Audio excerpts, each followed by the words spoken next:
因为我们觉得做它是一个非常错误的决策。上了这条贼船了，你觉得怎么样？就是金钱是后悔的，但是我觉得经验是不后悔的。对，匿名投票还是实名投票？实名投票，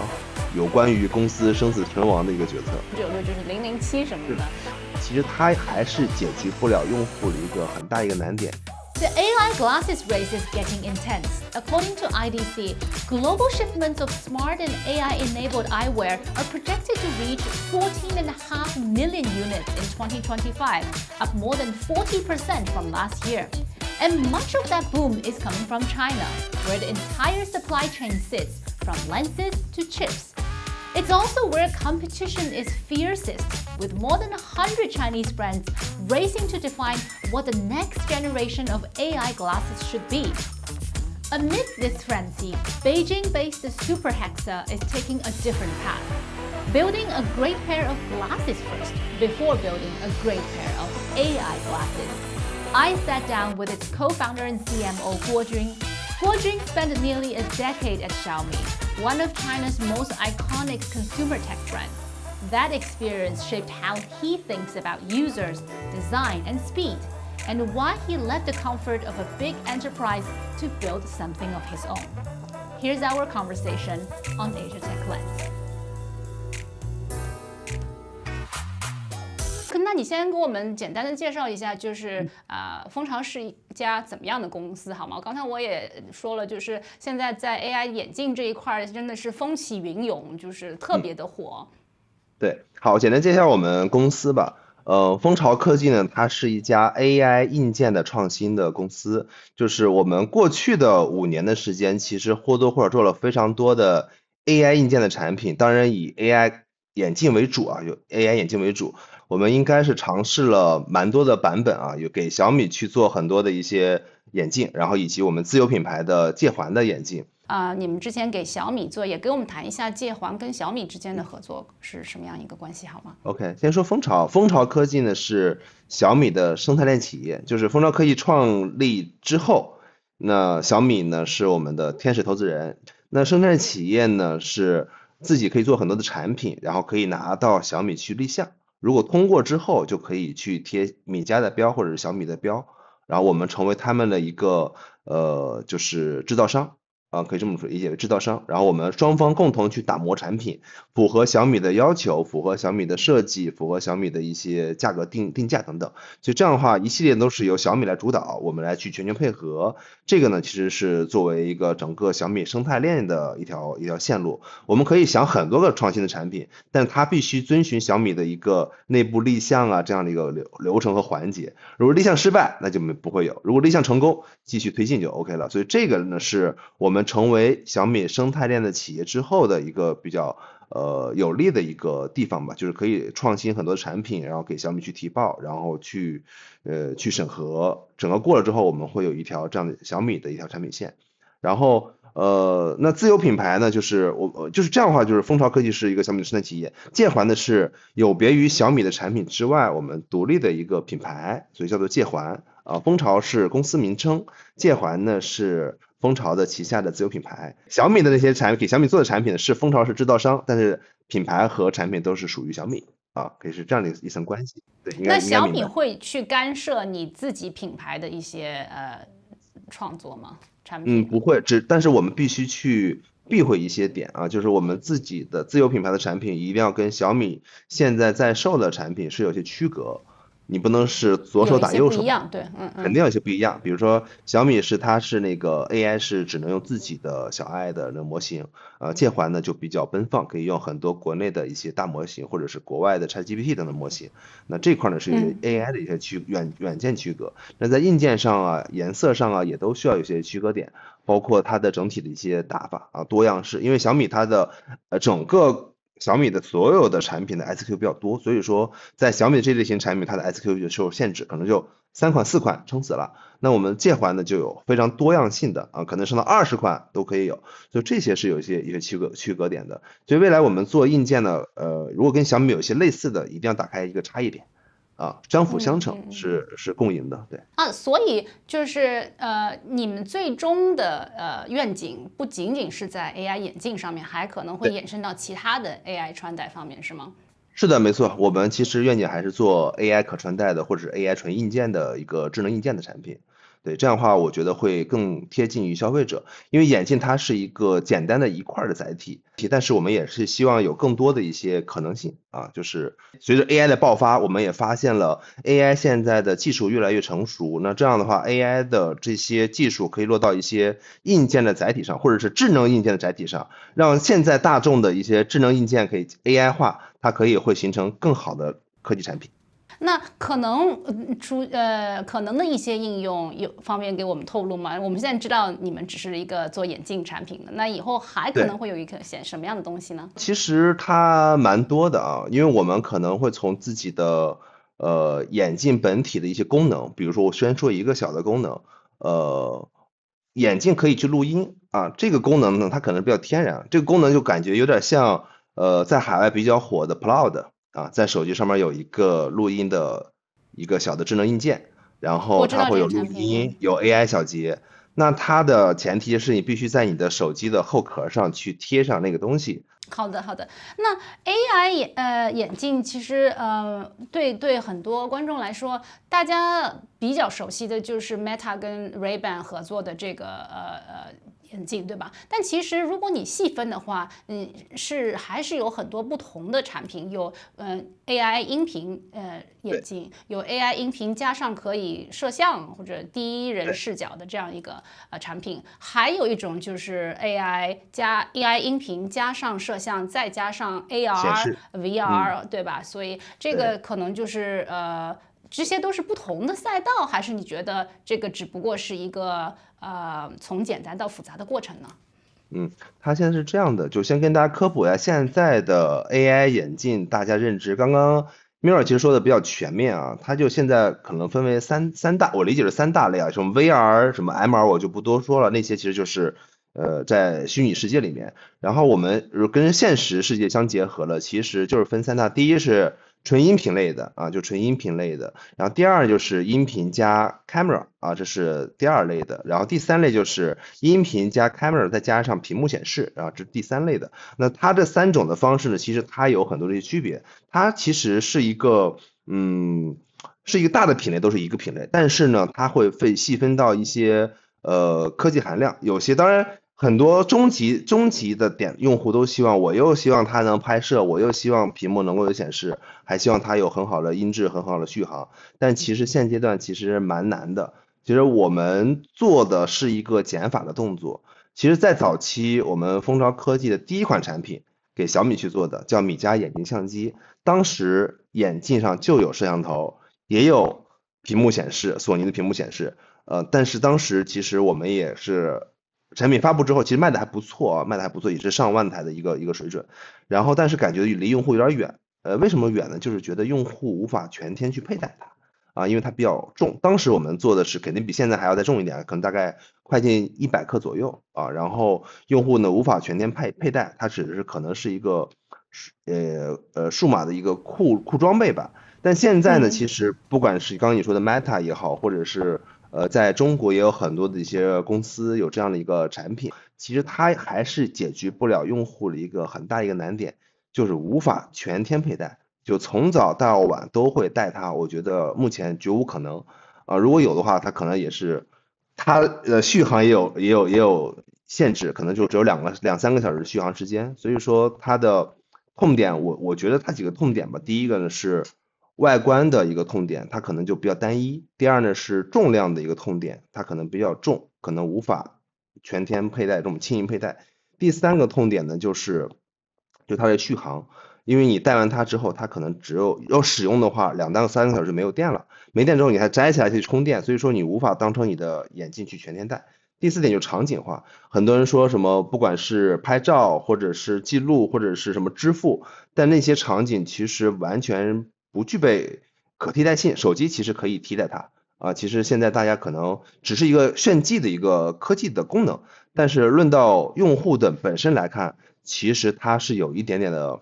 违和的，就用户不可能全天佩戴的。所以说在这过程当中，我们做了一些减法，我们只做音频了啊，只做音频了。所以刚刚跟 Mira 其实说了一下，就是现在的眼镜的几个形态，以及哪些是对用户好感比较强的啊，就可能我们做智能眼镜的前提是先做好一副眼镜啊，就很舒服的。比如像七哥戴的这个眼镜，就是我们公司做的音频眼镜啊，它很时尚，然后很轻盈，然后能够全天戴，包括现在说的所有的录制的话，然后都是通过这个眼镜去说的，声音应该很清晰。对对对，这个音质啊，各方面都挺好的，就跟耳机啊什么没有什么区别。那然后开始做戒环的时候，就是你们的定位一开始就是要做好看、舒适，首先它要是一副好的眼镜，是从这个没错定位开始的吗？还是走过一些弯路？肯定是走过一些弯路。印象中留意我刚刚说的一句话，就是我们第一款产品是比较笨重的，眼镜相机是吧？又是眼镜形态的，然后又有摄像头在你的头上，还有屏幕在你头上，所以说那个是比较笨重的。但那个产品出来之后，我们发现那个产品离用户比较远，用户不会全天佩戴，可能买了之后图了新鲜，买了数码的产品当时的一个科技的产品，但是回家之后就会放到包里面，不会再使用了。所以我们发现这个痛点之后呢，我们觉得应该是要做减法，要做离用户最近的产品。什么样的产品用户愿意全天戴？我觉得我们就要往那个上面去靠，一定要让用户有用，然后粘性高。我觉得这样的话才是有助于这个产品的长时间的就是迭代和发展。当时其实市面上已经有了一些音频眼镜了，比如说华为的或者是海外的 BOSS， 就做音响的 BOSS， 他们都有这个眼镜啊。然后我们也买了，我确实也是我们公司第一个使用音频眼镜的一个重度用户之一啊。我觉得那个产品特别好但是有很多的一些问题。第一是舒适性啊，不够舒适。第二呢是那个续航有点差，即便是音频眼镜，他们当时那些产品续航也还是挺差的。所以说我们如果是自己要做的话，我们需要去攻克这两个点啊，还有外观外观也比较简陋，比较简单。所以说我们把外观、舒适、续航、重量全都去解决掉之后，我觉得我们是有机会的。所以说我们就引发了我们的现在的比较成熟的一个品类，叫做音频眼镜啊。所以当时我们先定义是音频眼镜 ，AI 音频眼镜是随着 AI 爆发之后的自然的迭代。AI 很强了，那音频眼镜本来就全天在着脸上，在着头上。那有了 AI 的一个交互，语音的交互，我们起了个名字叫 VUI， 就 Voice UI， 声音交互系统，你可以去对它去用声音去控制。就是随着 ChatGPT 4o 出来之后，我们觉得语音交互的这样的一个方式，可能是未来一个比较很自然的一个方式，应该是离用户比较近的。离用户近呢，分为几个点。第一个点是用户全天戴，它恰好是一个近视用户，他需要配一个镜片，他离不开眼镜，这是粘性之一。粘性之二呢是你的眼镜足够轻巧。我七哥戴的眼镜是27.6克，27.6克就30克，30克之下了是吧？30克以内了啊，它是能够无感的全天佩戴它。好，这是第二点，很轻盈，这是粘性之二。粘性之三是有点用，有啥用呢？你先把音频先解决好，你所有的在线会议、所有的听音乐、所有的看视频 watch the video 是吧，都通过眼睛来时时刻刻解决你的音频的需求。你不需要戴耳机，像 Mira 戴耳机，我不需要戴，我正好是近视用户，我戴着眼镜就 OK 了，能听到声音，而且它的声音效果还非常好。你把声音做好了。第四个粘性就是你不光是要有声音，你声音天天用，你万一半天没电怎么办呢？没错，我们要做到全天的无忧的一个续航。我们的连续听音乐能够达到11个小时到12个小时，非常的惊人。基本上从早上出门你一直听歌听到晚上回家还有电，所以说这一点我们要做的一个很强的水准。你这样的话其实你就解决了又那个轻盈，然后是吧，又有那个电量又还不错，续航也可以，有音频，然后再加上 AI 接下来一个交互，所以说是这个一点一点去研发到我们现在的这样的形态的产品的。我有个问题啊，那我的耳机是跟我的手机挂钩的，你的眼镜也是跟手机挂钩的吗？眼镜可以跟手机，也可以跟电脑。对，比如现在我是跟电脑，我现在眼镜是跟电脑连的，因为是电脑在录制啊，所以说我电脑。就它也是可以有一个不同的 pairing， 对吧？就是像这个 AirPod 一样的。没错，因为此呢，我们其实还做了一些硬件的能力。我们这眼镜还支持双设备连接，你可以连接手机，同时连接手机，同时连接电脑。这样的话你 OK 因为你在任何的时候，你可能离开电脑了，电脑合住，它自动就连接你的手机上了，不需要再去转对对对，就是有一些这样然后的一些是通过一个 APP 吗？还是通过不是这个切换的？它是通过我们的产品的硬件能力，因为有一些芯片是支持双设备连接，这个也是 TWS 耳机贯通的一个技能，就大家都知道，如果是用 TWS 耳机，你想连接手机或者双手机，它是都可以同时连接的，这个是硬件的基础能力对对。所以它的用法就跟通常的耳机和 AirPod 一样，就不需要再下载任何一个 app，就直接就是跟你的对，如果光听的话是这样的，耳牙是吗？对，通过蓝牙是可以解决听的能力的。当然，如果你想要体验一些深度的 AI 的能力，那都需要通过一些 APP。对，然后那个 AI 这块儿，就是你刚才说，你们公司是5年之前成立的，对吧？然后第一款产品是什么时候推出的22年吧，22年8月份。22年。这是第一款产品，我们历时了23个月吧，研发了23个月，做出第一款产品。然后的迭代频率是怎么样的？没有第一款产品之后，我们就发现第一款产品的问题了，所以我们紧接着来年就更新了音频眼镜了。其实是在应该是2款产品同时走的，因为我们是基本一重一轻。当时我们想的是一个稍微偏重的是去搞探索，搞一些更科技的前沿，然后一条轻的赛道呢是更接地气一些。对，因为当时我们其实还迎来了一个元宇宙的风口。其实我们整个创业5年发生太多事了，又有元宇宙的风口，又有 AI 的风口。其实我们2波风口都跟我们产品相关，都是眼镜，都是跟眼镜相关。对对对，其实在我们第一款产品出来的时候，恰好赶上了元宇宙的风口，那所以那个时候有很多压力去要做 VR、AR 的东西。你说的对，所以说当时我们还是很多资方资本，然后来很看好我们的产品，因为我们产品是比较能够交付和落地和有销量的一个产品。因为当时放眼望去，全球的所有的AR 的一些产品，其实它的量比较小因为我们是完全有机会把那个量放到很大。但是我们恰好在一个元宇宙的一个风口期间发的产品，就是有那样的一个加持。但其实我们不是元宇宙，其实我们就是想搞一个头戴的一个可穿戴的硬件的一个产品，当时还没有 AI 呢，对吧？那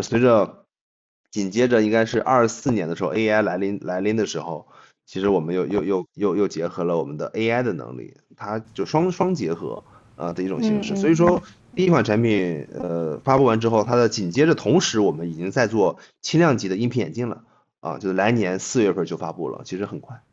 所以在元宇宙这个风口的时候，你还是就是在这个风口中间，但是也是要站定自己的，找好自己的定位，然后选择做什么，选择不做什么。然后到 AI 爆发的时候，这次你在 AI 方面做了一些什么样的动作呢？对，其实 AI 出来之后，我们也是做了一个非常正确的决定，就是不能跟风去做带摄像头的眼镜，因为你做可以做，但你做完之后，因为我们发现我们做完音频眼镜之后，而且迭代了，应该算上界环，应该迭代了有4款了。我们应该是对这类型产品是非常的自信，一定是对用户是有帮助的。那如果在这个基础上，你再去之前的从很庞大做完减法到音频眼镜，你再去做加法，去做带摄像头、带屏幕显示，你又会把自己陷入到一个很难的一个僵局。这个僵局代表什么？就是我们都知道了，你做好智能眼镜的前提，先做好一副眼镜。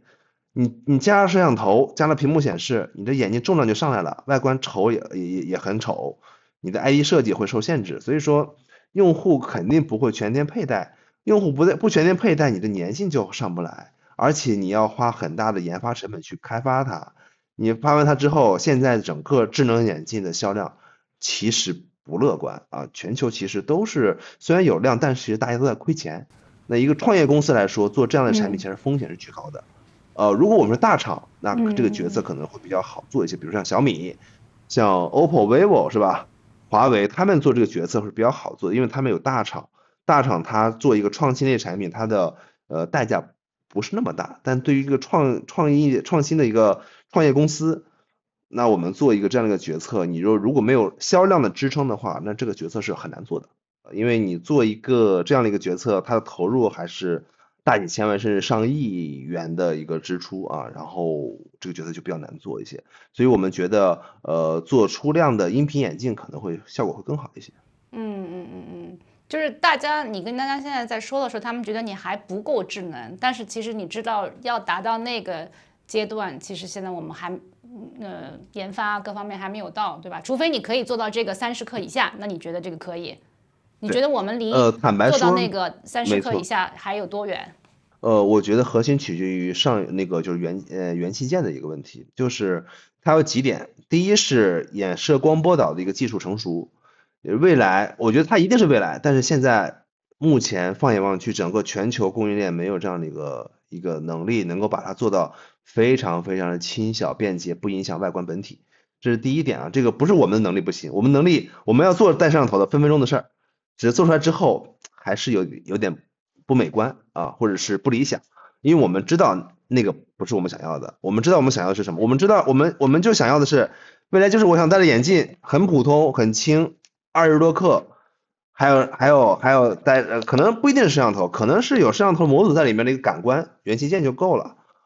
然后你要做到足够的轻，足够的好看，电量还要充足，所以我觉得它有很多的技术瓶颈，包括电池技术的一个瓶颈。我们这一代的产品啊，来透露一下，我们马上要发，应该今天此时此刻已经发布了啊，我们自己的新的产品啊，电池，之前的一代啊是整个后面都是电池，我们这一代已经是做到了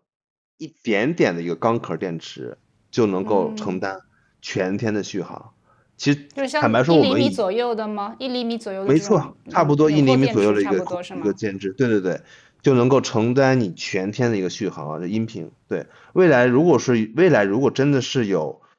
屏幕的需求，有 AI 感知的需求或摄像头的需求，那你的电池的能力还要再提升，因为现在已经是高密度电池了，你还要去提升，你要做到很小，因为你电池你可以做很大，但做很大之后你很重，是吧？这个是为什么我们锂电是一个这样池吗？还是什么是什么电池？电池？锂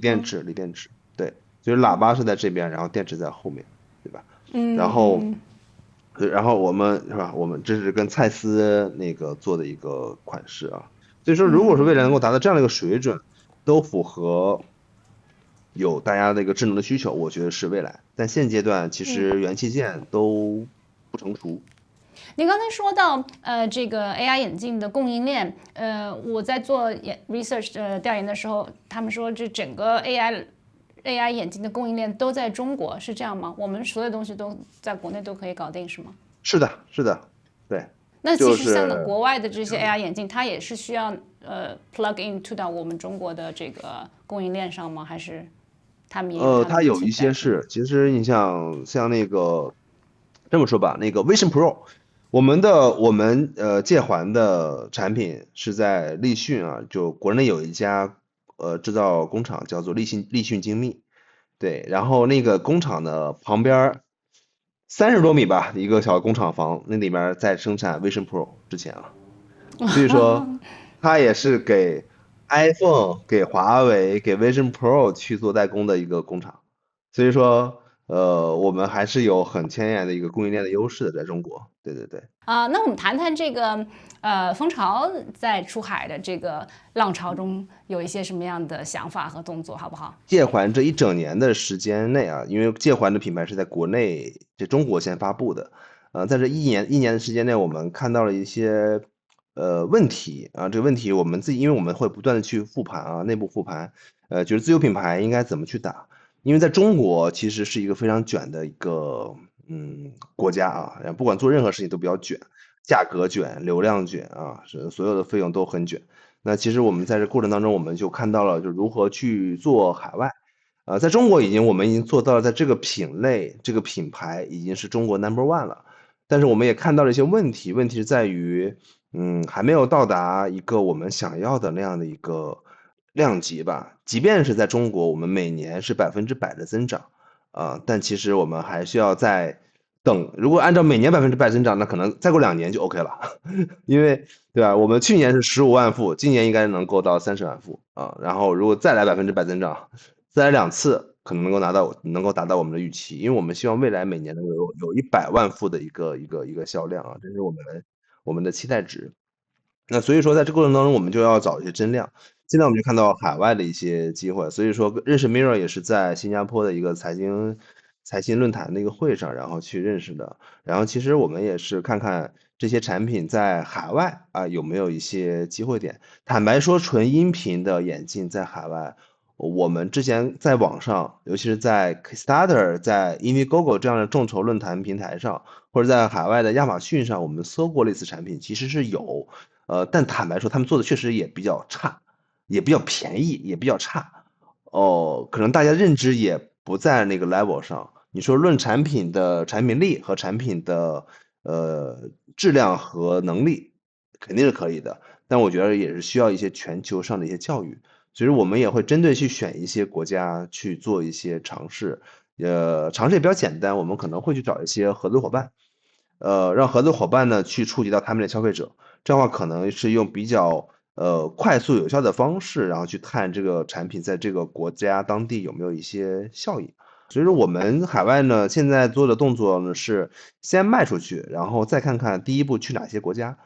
包括我们在海外的俄罗斯的进展蛮顺利的。俄罗斯有一个眼镜的合作伙伴他们有1000家的眼镜的渠道的资源，陆续的去卖我们的产品然后这是俄罗斯的比较顺的，然后像美国呀、韩国也都陆续有一些额外的一些订单进来。所以说我们在海外就是找更多的合作伙伴，可能是销售的合作伙伴，也可能是一些品牌和我们产品的联名的合作伙伴。我觉得有很多种方式去尝试出海的方式并不是说一定要打品牌。我觉得海外品牌倒不是第一位，反而是先把量用任何的方式去做上去，我觉得才是第一位。那您刚才说到国内30万，那国内就是近视的人口有多少啊？其实国内蛮严重的，你想国内的近视率大概在70%多左右，很高的。中国又是一个十几亿的人口，然后这样的近视率其实蛮高的。然后所以说中国是一个视光人群，这类型产品其实已经是跟用户大数据来说匹配度蛮高的。但我刚刚也说了个问题是在于在中国整个的市场环境、营销环境它比较卷，你得要花非常非常多的 money，然后才能够去打出一个市场，教育市场。就现在处在一个早期的教育市场过程，但是过程当中呢，我们靠我们一家创业公司去教育，我觉得它就是很难很累，可能需要更多的玩家进来。我们其实也只欢迎了合作伙伴越来越多，就是友商越来越多，这样的话把市场拱起来。如果说现今某一天大家对智能眼镜的认知一样的有一个新的看法，不行，现在所有带摄像头、带屏幕显示这样智能眼镜，它现在不能用。现在的智能眼镜就应该是音频的 AI 眼镜，是吧？如果大家有这样的认知，我们就起飞了，我们可能现在需要一个这样一个机会点一个机会点。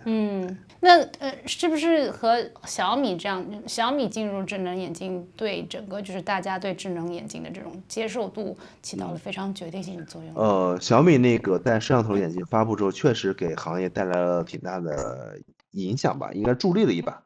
对，因为国内有几家吧，坦白说应该有3家做的还不错的。第一是小米，就是在今年6、7月份发这个眼镜，给行业带来了蛮多量，而且是它小米善用的做法，就是很快卖非常多的量很快就超了10万副，是吧？现在可能有20多万副以上了，这个给行业带来一个比较大的信心，是吧？那这也是小米的一个能力就是它连车都能瞬间卖20万台，何况这个眼镜呢，是吧？只要愿意去宣传，我觉得是一定没问题的。那第二个和第三个在国内品牌，一个是 Rocket，Rocket 其实在中国其实也是靠着一些杭州政府，然后以及它的自身的品牌的能力也做了一些宣传。然后国内还有一个叫雷鸟雷鸟创新，然后这个也是在国内在中国，然后也是比较主流的这几个头部的就是 AR 眼镜的这个品牌。就是他们的主打赛道还是比较偏 AR 加 AI 带摄像头等等的一些产品一直在教育市场。对。所以他们就是跟Meta Ray-Ban 雷朋的那种是比较相似的，是吧？相似的，各家就是各家就比软件呀，比交互呀，比它的用户的粘性。因为我带过雷朋的，其实雷朋它论外观来看，雷朋还是 number one 的，雷朋还是数一数二的一个在 ID 上还是很强的，但是还是老问题。它本身就是做眼镜的嘛，对吧？它几十年就是对，而且那个海外的用户以墨镜人为太阳镜为主，所以它的定义一开始就是以太阳镜嘛，太阳镜去切入。在中国呢，就是你很尴尬，你卖太阳镜呢，中国又是个视光人群，太阳镜的比例非常非常低，对，所以说你要强用视光人群去买这样产品，你还要配镜啊，就它复杂度变高，变得非常非常高。所以你觉得你今后的2-3年之间，你会在刚才你跟我们分析的这国内的一些情况、国外情况，你会比较把重心放在国内，还是想要更多的去拓展一些新的市场？我觉得国内呢，其实我们就会跟小米好好的配合好，就是把小米的国内的业务做大，这是我们也是公司的一个经营的一个重要的点。就在国内呢，我们一定是跟小米紧密合作，所以说国内就看小米就好了，海外呢看自有品牌啊。海外呢其实也有小米啊，海外也有小米，但是海外除了小米之外，我们就看自有品牌有没有一些出海的一些 AI 硬件。因为未来如果说我们还要再做 AI 硬件，我们可能就会先考虑在海外，不会考虑在国内啊，不会考虑在中国。对，可能是 AI 硬件出海，我觉得应该是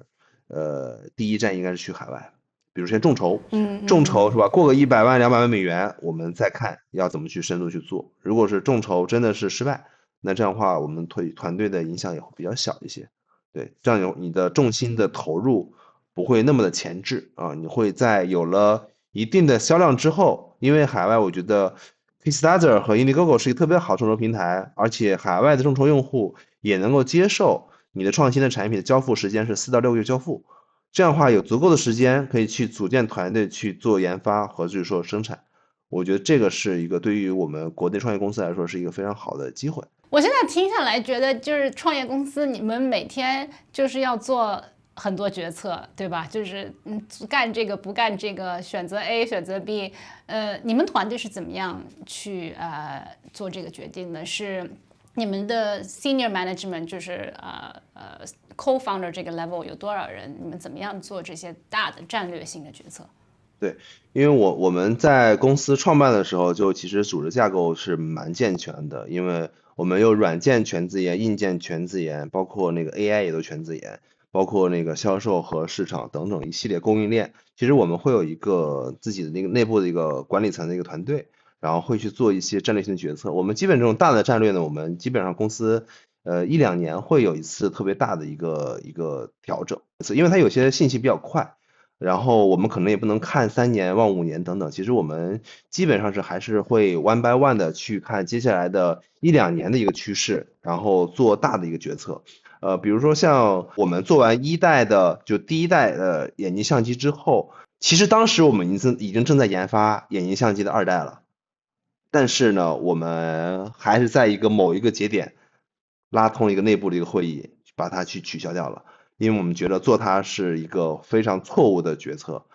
应该是一个有关于公司生死存亡的一个决策，所以说我们还是决策把它去砍掉，因为当时已经投了比较多的人力和研发的费用了所以说我们在这种时候会做一些决策。AI 的时代来临之后，很多人说为什么不做带摄像头的，其实我们也有做过决策，就是做了之后会有风险，风险大于收益，然后我们希望公司还是能够等待着时代来临之后我们有一个突破点，但是并不是你一下子出来那个之后我们去扎到了一个大家都热火朝天的一个 AI 带摄像头的一个赛道，其实我们觉得会有一些风险点，应该风险还蛮大的，所以说我们会做一些决策，就一些 co-founder 我们会去做一些正确的抉择吧。你们 co-founder 总共有几个人？应该有5个人左右，5个人左右，对。然后你们是投票吗？还是一人堂？其实可以就是投票，没有一言堂。我们内部还是比较，对，内部还是会说那个决定做和不决定做，会每个产品内部会立项匿名投票还是实名投票？实名投票，实名投票，实名投票，OK，对还民主建设做的挺好。啊，对对对。我听过你们夏总的这一些采访，他听起来就是一个挺长期主义的人，是吧？所以是不是整个公司的这个文化也是当然就是什么样的人跟什么样的人结帮嘛，对吧？我是不是整个公司的文化都是往这个方向在走？因为我们是公司比较扁平化，然后刚刚说那个夏总是比较长期主义者，包括公司内部呢也不允许啊有一些什么结帮啊这种的，就很繁琐。然后我们核心就是把事儿做好，事儿想的简单一点，然后把它去推进落实好就 OK 了啊。因为其实对于一个创业公司来说，反而决策它是蛮重要的，而且时间也会相对宝贵，但是不能在有限的时间做很错误的决策，这样的话你成的概率比较小呢。对于一个创业公司来说，其实压力会比较大啊。它并不是像一个大厂，那一个项目真的亏就亏了，然后对于一个大厂来说，可能大家都是毛毛雨。那对于一个新的创业公司来说，其实很多的决策就蛮重要的，然后也是倡导大家就是长期主义，然后相信只要我们怎么说呢，就是账上的现金够，然后每年的收入有，让它慢慢的滚转起来，总有一个合适的时机会遇到我们合适的产品有一个爆发性的增长啊。虽然我们现在音频眼镜、AI 眼镜做的还不错了啊，但是我们觉得还没有到达那个临界点，就是现在这个普及还是有一点点的不足啊。但这个也不是我们原因，是因为是整个大环境的原因。就现在大家的认知的智能眼镜是那样的，但我们觉得智能眼镜应该是这样的啊。这个我觉得这个跟大家的认知和资本以及整个的市场的环境给消费者带来的影响还蛮大的啊。就这个的洗涤的心灵还是蛮大的。你要去，所以我们眼镜一出来之后，哎，你的眼镜没有摄像头吗？问都是这句话啊。但其实我们觉得。但用户就觉得你应该带摄像头，但其实我们是过来人，我们觉得带了摄像头之后你不会天天用的，你也觉得不好看，很重，长期也有问题，你应该戴一个能够全天戴的眼镜。所以说我在很多地方去分享，包括马上下周厦门等等地方去分享，我们的有一个标题标题是做消费者真正有用的 AI 眼镜，这是我的分享的标题。我觉得 AI 眼镜就应该是对于用户有用。什么有用呢？你全天戴才是有用啊！你当一个小的工具，它不见得是有用的啊，它只是科技含金量很高，但其实对用户来说粘性比较低。最后跟我们谈一下你自己的个人的一些经历吧。所以你是2020年就加入，是元老级人物是吗？然后之前你说你是在小米，所以整个是从成长经历是怎么样的？对，我应该在小米待了近10年的时间啊。那小米呢一直是在marketing 的这条体系当中，然后不管是最早加入小米的是做用户运营，就是小米有一句话和用户交朋友啊，早期是那和用户交朋友这个事儿，其实是我深度去参与和落实的一些事儿，就是我早期跟米粉去做了很多一些米粉文化的一些建设啊，然后跟用户去交流。然后从论坛，然后到社交媒体，到新媒体，然后再到一些那个整个的市场的那个集团的一些新媒体的业务，B 站、抖音，然后小红书等等一系列的。然后在小米过程当中，其实我觉得有一年的一个经历非常重要，就是在2018年啊，我被小米外派到了海外，去印度尼西亚啊、印尼、雅加达啊。然后去做了1年的印尼的市场，从0到1去搭建了小米在印尼的一个整个的市场团队。然后那一年，我觉得当时小米的手机份额，我去的时候是第5，反正我走的时候是第1，反正我觉得就还蛮开心的。就1年的时间，我们把那个整个市场份额、整个的品牌建设其实做的还蛮好的。对，然后整个在小米体就是在新媒体，所以最终我回到小米之后，又负责整个集团的新媒体的业务。小米集团新媒体业务，所以这个是在小米的一些经历。然后20年之后就开始想到其实在19年就想好了，就是未来要创业嘛，只是在等一个很好的一个 timing， 等到一个天时地利人和的一个机会，然后就加入到一个创新的创业团队，然后成为合伙人，然后一块去做一些新的事情。我觉得这个是未来的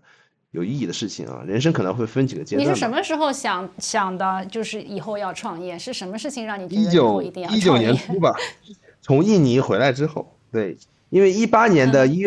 该是18年1月4号啊，都落地到了印尼的雅加达，然后一整年的时间，然后19年初，然后就想到了未来，因为当年我正好是在35岁的一个年龄层面，我就在想未来的一个事情嘛，对，所以要去想就是创业的一个阶段，要有一个在35岁左右要有一个改变啊，所以说就在想好未来的一些事情嘛，对。然后创业了以后上了这条贼船了，你觉得怎么样？我觉得，我觉得肯定你是，后悔吗？还是觉得这个是条正确的道路？如果非要说在后悔，大厂不确实，香吗？对，按大厂的小米现在的股份，那肯定是金钱是后悔的，但是我觉得经验是不后悔的，对，就是因为创业公司比较苦啊，然后我们来其实基本大家都是降薪呀，或者是减少了很多的一些在以前大厂的一些东西，来到了创业公司，然后也是资源，对对对。搏一个未来的可能性。但是其实出来之后，其实还是出来看看还是挺开心的，因为你能够自然的去接触到很多的一些东西，不管是公司的融资的一个情况啊，公司的战略的情况，这个你在小米是完全接触不到的，是吧？你在小米坦白说，你就是一个上引号螺丝钉，即便是当时的级别已经还可以了，然后但是我觉得还是螺丝钉，你还是有一些公司战略型的事情跟你是没有关系的。老板定好之后，大家执行就好了。但是在创业公司来说，其实我们会做一些决策，会再根据市场的形势，然后去做一些判断。我觉得这个是非常可贵的，也是非常宝贵的。我们能够去跟随着科技时代的发展，我们也要做科技的一个产品，然后去想公司怎么去经营。其实我们整个公司的经营呀，包括产品的销售的运转呀，怎么去做呀？其实这块儿我觉得这5年来看，其实还是蛮刺激的，基本就是我们想做哪些事儿，我们就直接做，就放开去干就好了。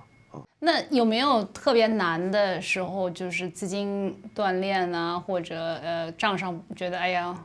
马上要付不起员工了，有没有这样的时候？我觉得，我觉得其实整体我们创业都是尤其在资金方面还是一帆风顺的啊。然后因为账面上还是现金流还是蛮多的，你非说有些现在这个可能第一个小点就是差一点第一笔钱没进来，就是他不是没进来，就是我们有融资，但是他过了一个春节，然后导致那个打到我们账户上的那个时间稍微晚一点点，但是那个只是一个时间差，但整体我们的融资呀，包括现金流，包括现在的创业5年之后，也有很多的产品线在同时走和卖，所以说整个的回流资金也蛮顺利的，整体运转的还是可以的，虽然整体还离那个盈利还差那么一丢丢啊，但是我们感觉再坚持一下应该差不多了啊，应该差不多了。所以你们已经历了几轮融资？对，投资方是哪些？可以跟我们分享吗？可以啊，我们经历了应该有大大小加起来有小4轮了吧？你看，天使轮，还有 Pre-A 轮，然后A 轮就有2轮吧，应该总共4轮的。然后资方有比如说大家知晓的有小米、腾讯，然后像众源、云起、启明啊、CCV，这些都是我们的合作伙伴啊，都是我们的资方。然后也是比较照顾我们，也是给了很多资源的支持我们。有跟海外的一些投资人有交流吗？也有交流，我们有一些美元的资方的，包括 CCV，其实就是 CCV 就是在中国叫创世伙伴啊，它应该是属于海外的主体吧。其实这几年有一种说法，就是说，中国的创业公司拿不到美元投资，你觉得这个话说对一半，还是有道理？核心看，我们其实在美元和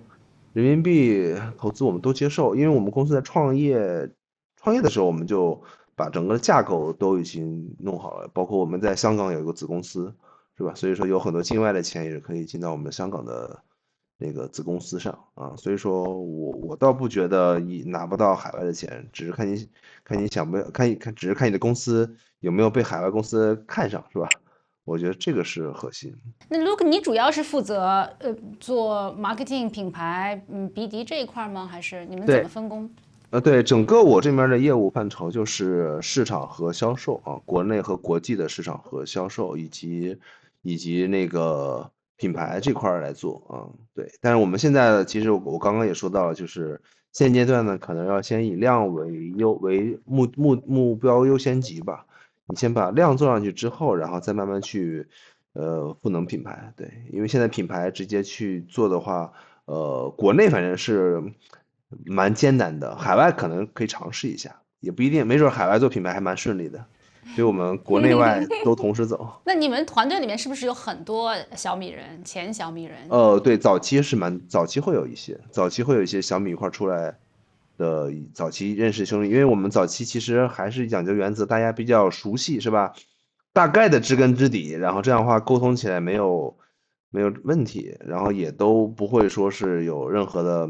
什么办公室政治呀，这些其实我们都比较忌讳的，都是大家比较坦诚，是吧？你该争吵争吵，但争吵的目的其实为了就是公司怎么能更好。你觉得小米人有什么样的特质？我觉得他的执行力，他应该是蛮强的，就是我们说想就想，想到了就说做就做。我觉得这一点其实是在小米能够学到了比较多的一些东西，以及整体的综合能力。我觉得小米真的是一个综合能力急剧的去放大它啊。就是因为你在小米，你可能虽然做这块业务，但你可能什么都在做，而且因为小米是有一些每年会有几个大的 case 呢，所有人都是吧，都上去参与，所以说你就可能这个角色又是 A 的负责人，又是 B 的项目负责人，又是 C 的项目负责人，所以说这样的一个经验之后，你在创业公司，其实你能够一个人都能到4、5人去干，真的，你到极致的时候，你一个人真的可以当4、5人干。我又可以随便你如果非要举例来拿我为例，我又可以去做，是吧？公司的对外的一些内容的传播，我可以去做很多的接地气的跟用户的运营，还能提一些产品上的一些建议和测试啊，就是说白了就是只要能想到的，只要能做到的，除非不在我的超级的擅长领域内，其他的都应该可以做。所以我们早期的小米人都具备这样的一个特性，所以我们招的人来看，我们也是希望他具备相对全能，这样有朝一日公司有什么转型，速度可以转。就是在海外，你刚才也说，就是中国的科技界有就是比较出名，就是很卷，然后996，现在不是有新的说法，不是996就是007什么的啊？你觉得这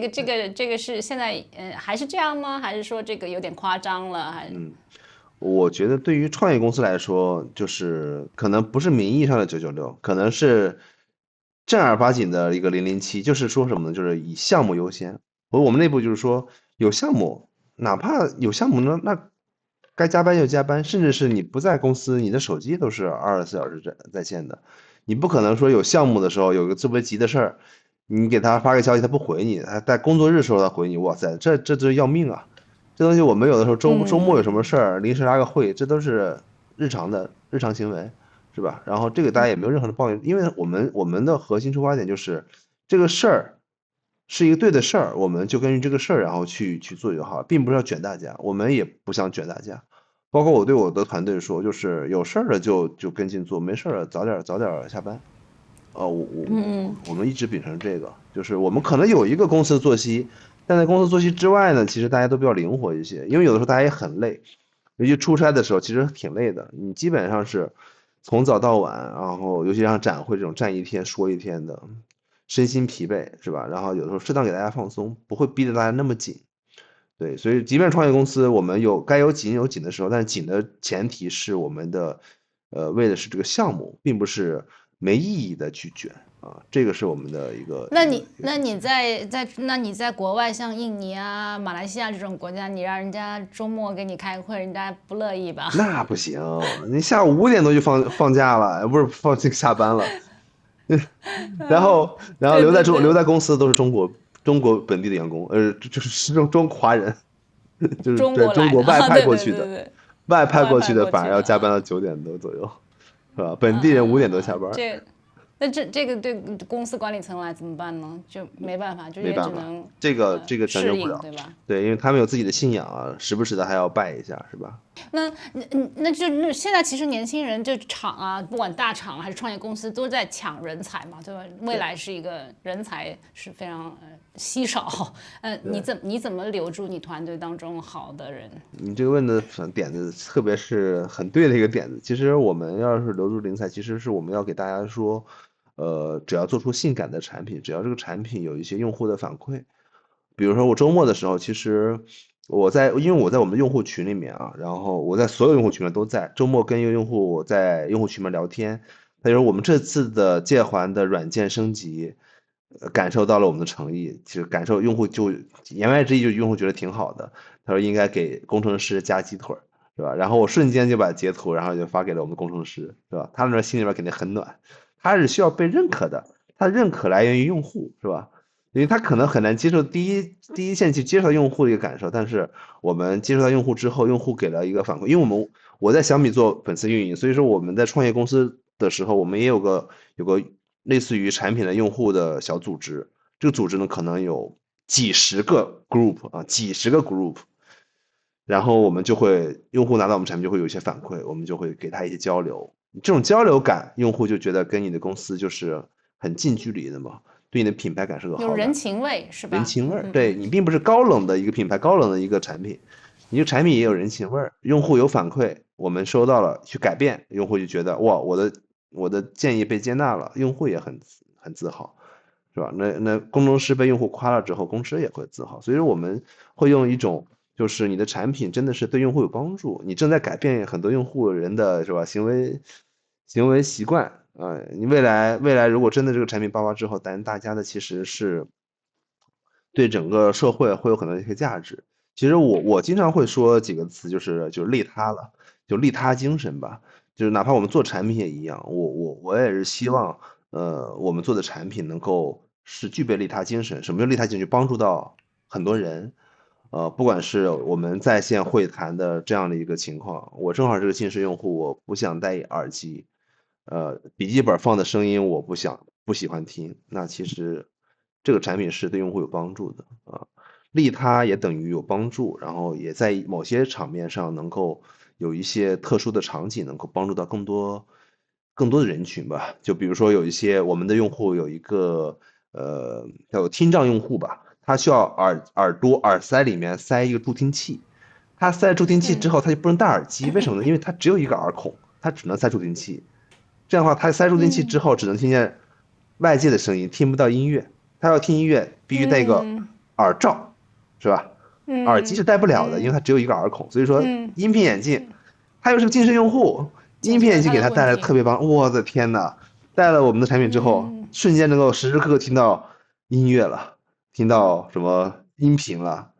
看视频也有声音了，对吧？就它是有一个这样的一个超强的感受的，所以说我们产品是能够帮助到很多的，在某些场景下能够帮助到一些人群。你觉得5年之后，蜂巢会是一个什么样的公司？我希望5年之后，我们肯定会成为一个，就是在 AI 硬件领域上的一个比较有知名力的一个公司啊。不管我们当时是一个 AI 眼镜也好，或者是 AI 硬件也好。我觉得应该是那样，因为我们的基因还是产品和产品和 AI 吧，是我们的强项啊，因为我们的产品的整个的技术壁垒其实还蛮强的，我们想的总会比别人去远超一步。你可以理解为夏总以前是生态链的1号位，所有的生态链的产品都是他整出来的。小米的生态链整个现在还是蛮成熟的，然后因为它有多少家公司？因为现在数据不是，因为现在整个的结构有些变化啊，可能也是停止吸纳更多生产企业。早期的数据应该是在70-80家吧